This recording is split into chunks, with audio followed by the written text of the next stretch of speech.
मेरे बेटी को? आप मेरी बात नहीं मान रहे थे। हाँ रानी साहिबा, मैं आपकी बात को मान गया हूँ। अब तो यकीन हो गया आपको? अरे द्वारपाल, हाँ महाराज, रूप को बुलाया जाए मेरे सामने। जैसे आप बोलो। रूप भैया, पिताजी आपको याद कर रहे हैं मेरे। Hello hello. अरे पिताजी के चरण में रूप का प्रणाम, क्यों बुलवाया आपने, बड़ा कौन?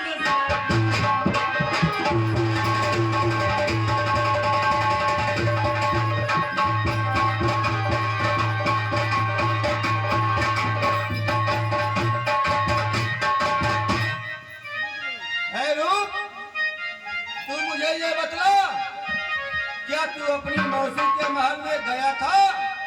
नहीं पिताजी, ऐसा नहीं हो सकता। तो फिर ये फेटा और कटारी वहां पे मुझे कैसे मिले, अगर तू नहीं गया था तो? अरे मैंने मौसी को वो समझा, हनुमत ने समझा सीता को। मैंने मौसी को वो समझा, हनुमत ने समझा सीता को। मैंने मौसी को वो समझा, अर्जुन ने समझा गीता को। अरे ओ बेहुदा बेशरम, मत गाए अनुराग, लगा दिया तूने सात पुष्प को दाग। ये तूने क्या किया? अरे मौत नहीं आई तुमको, न डूब मरा तू पानी में।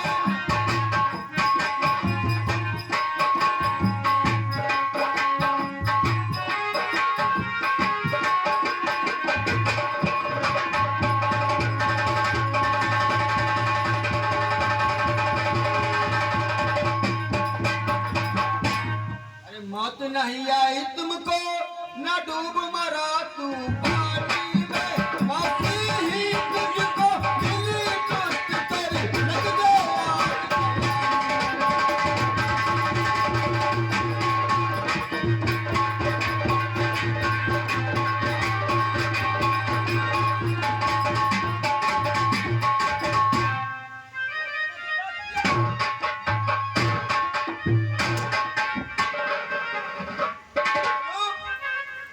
तूने तो आज वो कर दिया जो इस दुनिया में कभी किसी ने नहीं किया।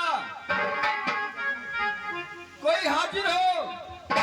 स्वामी, आपने समझा तो बहुत सीधा है, ये ऐसा निकम्मा निकल गया कि क्या सही कहा बताऊं। रानी साहिबा, ये तो बहुत दुष्ट निकला, बहुत पापी निकला। द्वारपाल, हाँ महाराज। इसको ले जाओ और फांसी पर टांग दो। ठीक है, आखिर लोग कुंवर की गलती क्या है? अरे इसने अपनी मौसी के साथ बलात्कार करने का पाप किया है। और ये कहा धारे कहा था, अपना बड़ा काम अपना छोड़ लड़का दे नहीं।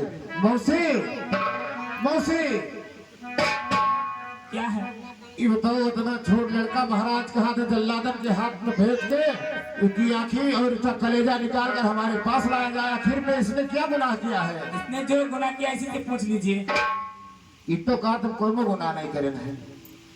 ये तो बहुत बहुत बड़ा गुनाह किया। कौन लेकिन गुनाह मैं किया? आपसे नहीं बता सकती हूँ। बता नहीं सकती हो? नहीं। तो जो बता ही नहीं सकता हो तो हम इनका ले नहीं जा सकते। क्या? जब तुम बता नहीं सकत हो तो हम फर्जी काहे इनके आंखियों करे निकलवा रहे? स्वामी, ये क्या हो रहा? ए नौकर, हाँ महाराज। तू राज दरबार का आदेश मानने से इनकार करता है, या तुझे भी फांसी पर टंगवा दूं? लेकिन महाराज जी, ये बताया जाए, मैं भी इस राज दरबार का नौकर हूँ, तो क्या मौसी मुझसे नहीं बता सकती कि रूप कौर ने हमारे साथ क्या किया है? किस कारण इसको फांसी दी जा रही है? मैं बताती हूँ। ये मेरे साथ जबरदस्ती कर रहा था। जबरदस्ती कौनी थी ना करे सर? कौनी थी ना? हाँ, ये भी बताना पड़ेगा तुमको। बताओ, समझने कहानी बताओ। जबरदस्ती कौनी थी ना करे सर?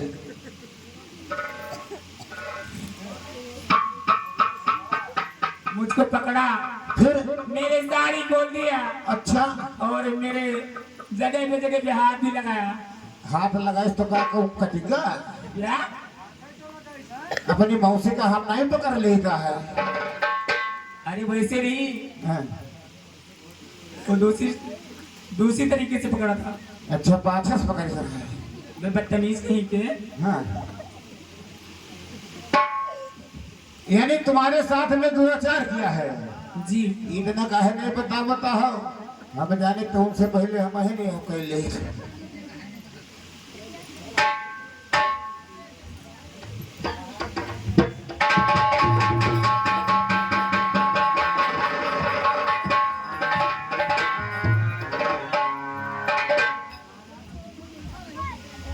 अरे रानी साहिबा, कहिए स्वामी। अब आप महलों में आराम करिए।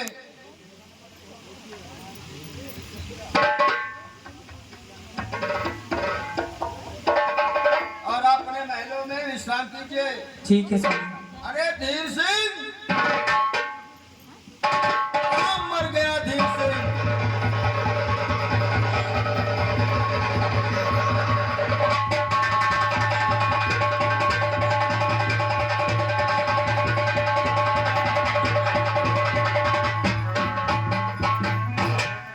कहिए भैया,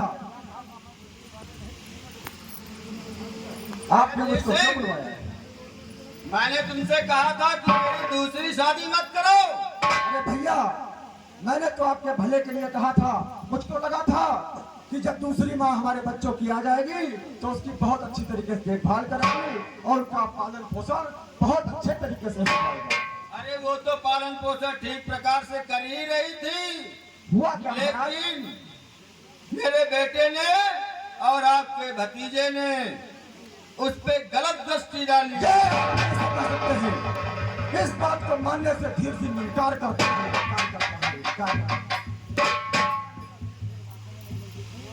मेरा बेटा, मेरा भतीजा लाखों में नहीं करोड़ों में एक है। मेरा बेटा बहुत नेक है, कैसे मान सकता हूँ?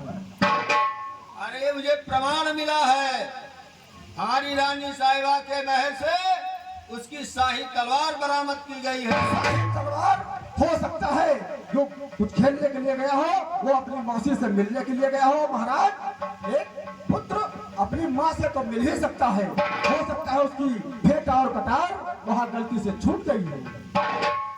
लेकिन अब क्या किया जाए, अब तो फांसी की सजा हो चुकी है।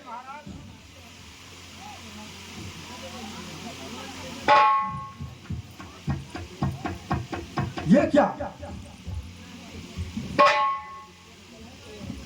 महाराज, ये क्या है? मेरे भतीजे को आपने हथकड़ियों में जकड़वा रखा है। ये दुष्ट है, पापी है, अत्याचारी है, इसीलिए इसे हथकड़ियों में जकड़ रखा है।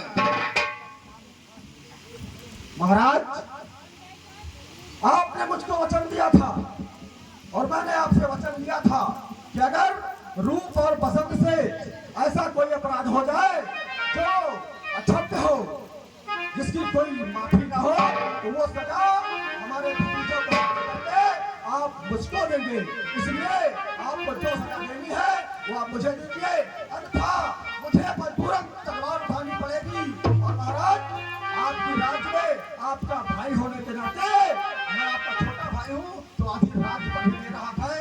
मैं अपने भतीजे को लेकर के अपने राज्य में लेकर अरे नौकर, जाओ शाही चाबुक लेकर के आओ। बहुत अच्छी बात।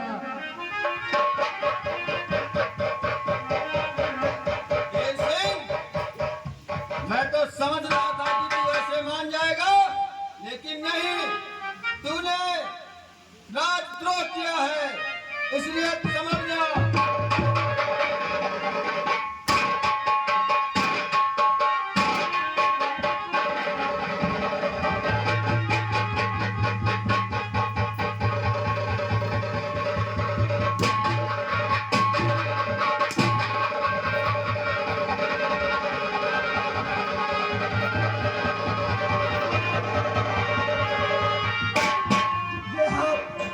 ये हम क्या कर रहे हैं भैया? ये तो आप अन्याय कर रहे हैं अपने भाई के साथ। ये तो आप अन्याय कर रहे हैं। धीर सिंह, तुम मेरी निगाह के सामने से चला जा। रहा हूँ।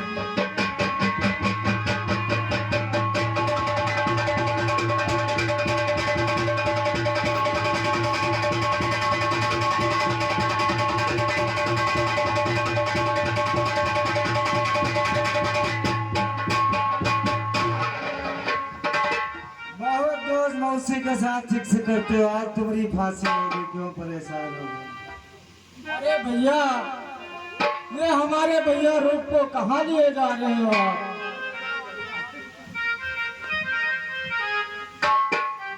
महाराज का आदेश है कि इनको फांसी दे दी। क्या फांसी? हाँ भैया। ठीक है, मैं महाराज से गुजारिश करता हूँ, चल करके पूछता हूँ कि आखिर क्या कारण है। हाँ पूछो भैया।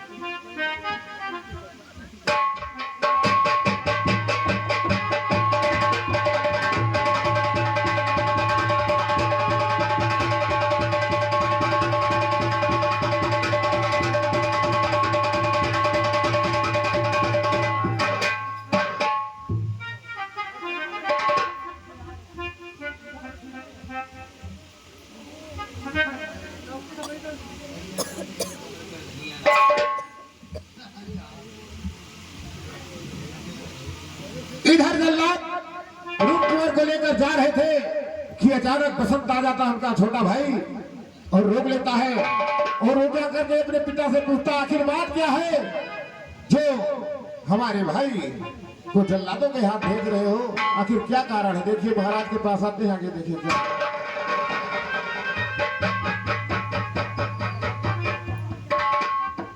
पिताजी को मेरा प्रणाम स्वीकार हो। कल्याण हो बसंत। ए बसंत। हे पिताजी, ये हमारे भैया रूप को आखिर आपने कौन सी सजा दी है और क्या किया है मेरे भैया ने? अरे बसंत, तुझको नहीं पता चला? नहीं पिताजी। इसने अपनी माँ समान मौसी पे कुदृष्टि डाली है, इसलिए इसको फांसी की सजा सुनाई गई है। अब ये बताओ बसंत, तुम मेरे पास रहोगे, राजपाट का भोग विलास करोगे या इसके साथ जाना पसंद करोगे?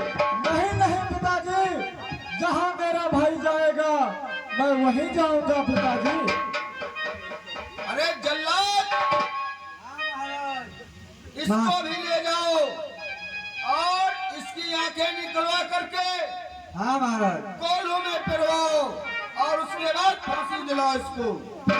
अतनी कष्ट सजा है महाराज इनकी सबकी। और क्या? कोनो हुजनक सजा दियो कि कम से कम देखा करी। वही।